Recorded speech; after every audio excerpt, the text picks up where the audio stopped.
صانع واحد من كبار صناع هذه الملحمة سيحضر معنا بعد لحظات قليلة من الآن الناخب الوطني وليد الركراكي. وليد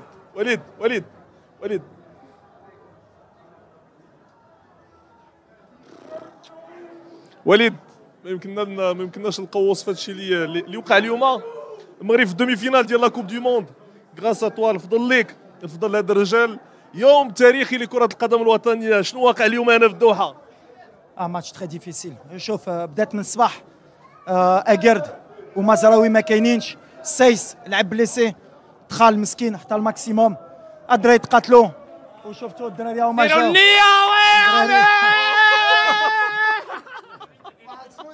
كانوا رجال تاقوا اللي مهم هي المغرب دومي فينال.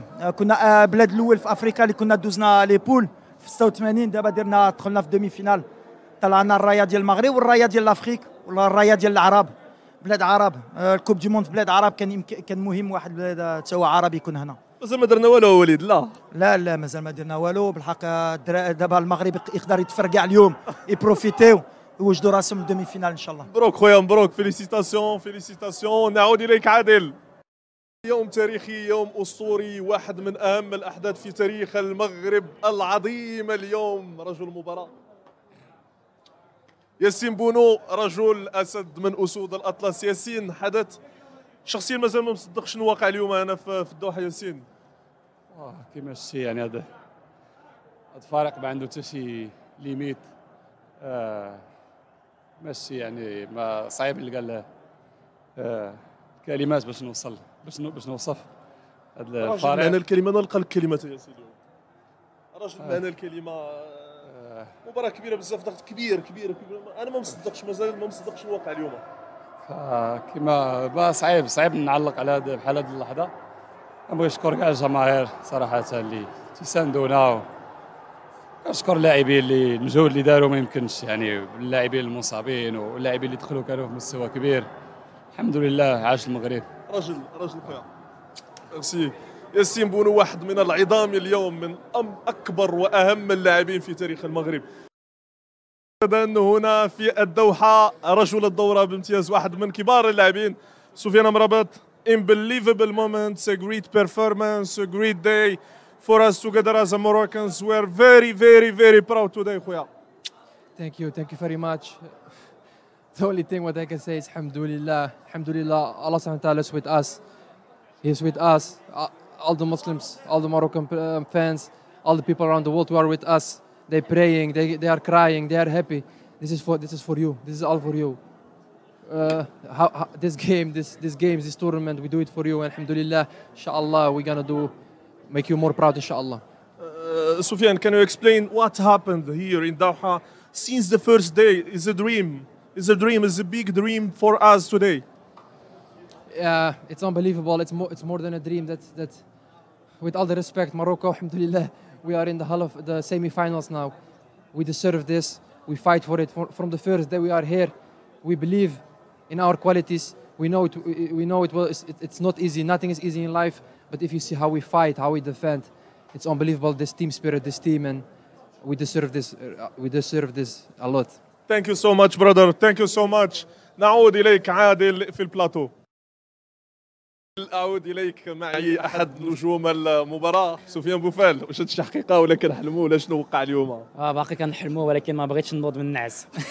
صراحة الحمد لله نشكروا كل شيء جمهور مغربي، والحمد لله حنا دومي فينال وباقي القدام ان شاء الله يا ربي. قول لنا شنو وقع اليوم في هذا الماتش، هاد لابريسيون كيفاش الله يحسن عوانكم. انا ما كان عنديش رجلين باش نوقف. الله يحسن عوانكم. شنو نتوما كيفاش جريتوا هذا الماتش اليوم؟ عرفتي صراحه ملي كتكون في التيران ما كتفكرش على هادشي، انت كدير خدمتك والحمد لله الله معنا. دابا حنا ما بقاش يا قادر كنهضر، ولكن الحمد لله فرحنا كلشي والدينا كلشي المغرب وباقي القدام ان شاء الله ما غنحبسوش دابا. شنو الله الله الله الله الله الله الله الله الله الله الوطن الملك. هنيئا للمغرب ملكا وشعبا. شكرا لك. في اول مشاركه له في المونديال زكريا ابو خلال المبدع برافو تبارك الله عليك ما شاء الله عليك، ما عندي ما نقول لك. السلام عليكم، الله يبارك فيك. الحمد لله فرحانين بزاف، كنحلموا ولكن كان الله معاك كل شيء يقدر. ربي كبير ولا لا؟ ربي كبير. اليوم كنشوفوا هذا الشيء ما مصدقينوش، هذه النعمه ديال الله سبحانه وتعالى كبيره بزاف اليوم. الله اكبر الله اكبر. واحد كاينه النيه، كنتوكلوا على الله بسم الله وكان الله معاك، حتى واحد ما يقدر يربح منك. نقز جلس ضرب راسك مع الحيط، ما كان حتى واحد غير يربح منك. ما كانش ماتش سهل اليوم. كيفاش جريتوا انتم هذا الماتش زكريا ملي دخلتي في دوزيام ميطا؟ كل ماتش ماشي سهل، لعبنا على اسبانيول واعرين، كرواتيا، بلجيكا، كندا، دابا البرتغال، ولكن ليكيب عندهم النيه، كلهم باغيين يخدموا. الكوتش عنده كيورينا كيفاش بغا يلعب وكل لاعب وكيفاش هو كيقول لنا. كل فرقه تقدر تربح منها. تبارك الله عليك، فيليسيتاسيون، مبروك، الف مبروك. تبارك الله عليك خويا العزيز. كان معنا زكريا ابو خلود. وصلنا هذا الانجاز التاريخي للرياضه الوطنيه. سي فوزي قجع، اكيد ما يمكن نقول لك غير الف مبروك لكل مشاهد نصيب. برافو شابو هنا من عندي، اكيد شيء رائع اليوم. المهم اليوم هذا الانجاز والتاهل كيف قلتي، اولا خصنا نهديوه للرياضي الاول صاحب الجلاله نصره الله سيدنا اللي بالرعايه نتاعو الدائمه وبالتوجيهات نتاعو قبطنا في خدينا الطريق الصحيح. الحمد لله هو الفريق الوطني اليوم المغربي في المربع الذهبي لكأس العالم، وهذا بطبيعة الحال أكبر وأحسن هدية للجمهور المغربي المتعطش والواقف إلى جانب هذا الفريق، ولكن أيضا هي هدية لكل الجماهير العربية والأفريقية والمغاربية أينما كانت والتي تساند وتشجع الفريق الوطني. أعتبر بأن الفريق الوطني اليوم جسد البعد الثقافي والتاريخي لمملكة عظيمة تاريخها 12 قرنا، وعلى قيادتها ملك عظيم وجمهور وشعب كبير وعظيم. هنيئا لنا هنيئا لنا. كانت هذه كيفاش فريق عربي يوصل نصف نهائي كاس العالم. التاريخ اثبت ان العرب موجودين. تحيه للاسود، تحيه للمغرب. الان بالحق الان الشاهيه تجي مع الاكل، ويلزم نطمعوا في هذه الكاس لانها تفتح ابواب ولكن قد لا تتكرر. ما عمله المنتخب المغربي اسلام شيء يدرس في كتب التاريخ. اقوى دفاع في تاريخ كاس العالم، هدف ما شاء الله بعد 5 مباريات. طيح البرتغال، طيح اسبانيا، طيح بلجيكا، تجاوز كرواتيا. والاكثر في النجاح أن المنتخب المغربي مثلا إذا اعتبرنا فاز كرواتيا، بلجيكا كانت محذرة ولكن أيضا لم تنتصر.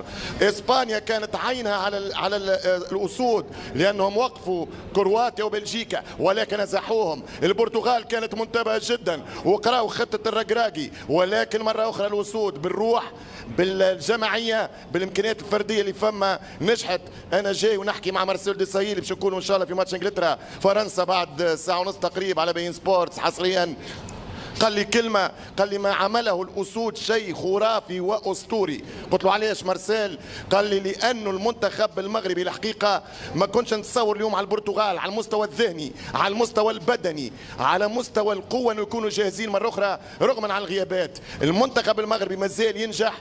السر للركراكي وأولاد الأسود ورجال المغرب لابد أن نبتعد عن التشبع. الآن ما دام وصلت سيمي فاينل كل شيء جايز، كل شيء ممكن.